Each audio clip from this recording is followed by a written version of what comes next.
বন্যা কবলিত কৈলাসহরকে রক্ষা করতে সাম্প্রতিককালে কৈলাসহরে মনু নদীর পাড়ের বিভিন্ন এলাকায় বাঁধ সংস্কারের কাজ শুরু হয়েছে, কিন্তু কাজের শুরুতেই দপ্তরের নির্দিষ্ট গাইডলাইন মানা হচ্ছে না বলে অভিযোগ। কাজের গুণগত মান নিয়ে গোটা কৈলাসহরবাসী সহ বিভিন্ন রাজনৈতিক দলের পক্ষ থেকেও সরব হয়েছেন। শনিবার দুপুরে সিপিএম কৈলাসহর মহকুমা কমিটির পক্ষ থেকে এক প্রতিনিধি দল ঊনকোটি জেলার জেলা শাসক দিলীপ কুমার চাকমার নিকট এক ডেপুটেশনে মিলিত হয়েছেন। প্রতিনিধি দলে ছিলেন সিপিএম কৈলাসহর মহকুমা কমিটির সম্পাদক অঞ্জন রায়, সিপিএম নেতা বিশ্বরূপ গোস্বামী, অরুণাভ সরকার সহ অন্যান্য নেতৃত্বরা।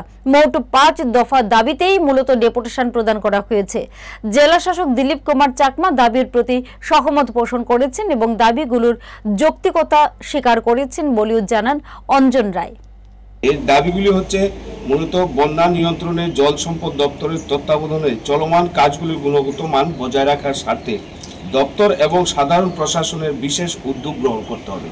শুধু দপ্তর না, তার সাথে সাধারণ প্রশাসনও যাতে যুক্ত হইয়া কাজের গুণগত মানটা বজায় রাখে তার জন্য, এবং আমরা আপামর জনসাধারণের কাছে বলবো যাতে গুণমানটা বজায় থাকে তার জন্য সবাই যাতে নজরে রাখে। এছাড়া আমাদের এখানে যে কাজ 5টা কাজের টোটাল টেন্ডার হয়েছে, এর মধ্যে 4টা কাজ শুরু হয়েছে। একটা নদী বাঙ্গন রোদের ভাটি জলাইতে একটা কাজ, এটা এখনো শুরু হয়নি। এছাড়া যে 4টা কাজ শুরু হয়েছে, বাকি আরও বেশ কিছু কাজ আমরা জেলা শাসকের নজরে এনেছি। উনি বলেছেন ধাপে ধাপে এগুলি হবে। এর মধ্যে বিশেষত হাওর এলাকা, আমাদের মূলত কৈলাসহরের শস্য ভাণ্ডার হাওর, এই হাওরের বাঁধে প্রায় 7 বছরের মধ্যে এক কোদালও মাটি পড়ে নাই। এই বিষয়টা ওনার নজরে এনেছি।